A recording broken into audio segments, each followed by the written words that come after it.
అది కూడా మారిపోతుంది, అయిపోతుంది. కానీ కాంగ్రెస్ చెప్పిన జాబ్ క్యాలెండర్ మాత్రం అత్తలేదు పత్తలేదు.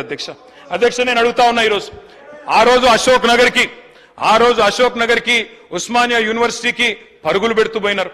డిప్యూటీ సీఎం గారు నేను అడుగుతా ఉన్నా, అయ్యా డిప్యూటీ సీఎం గారు, మీరు నేను హౌస్ అడ్జన్ కాగానే పోదాం అధ్యక్ష, అశోక్ నగర్ కి పోదాం, మీ ముఖ్యమంత్రి గారు వస్తానంటే వారిని కూడా తీసుకొని పోదాం, సెక్యూరిటీ లేకుండా పోదాం, మంచిగా పర్సనల్ గా పోదాం.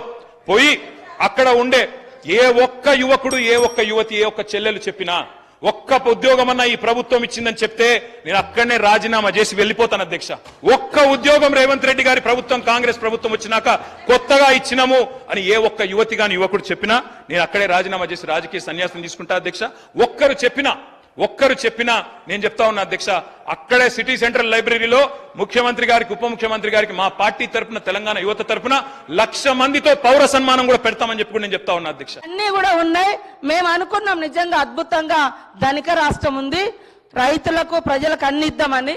కానీ 6 నెలలు సాధ్యం కాలేదు. కొన్ని మీరు రైతు రుణమాఫీ అని చెప్పి 8-10 ఏళ్ళు చేసిరు, అనేక విడతలుగా చేసిరు.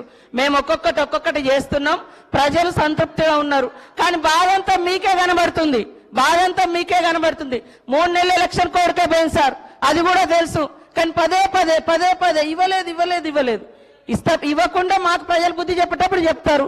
ఖచ్చితంగా ఇచ్చిన మాటకు మేము కట్టుబడి ఉంటాం. కొద్దిగా ఓపికతోటి ఉండండి. మీరు కూడా చాలా చేయలేదు, కానీ మేము చేస్తాం. ఈ వీడియో నచ్చితే లైక్ చేయండి, షేర్ చేయండి. మరింత సమాచారం కొరకు మా ఛానల్ను సబ్స్క్రైబ్ చేయండి.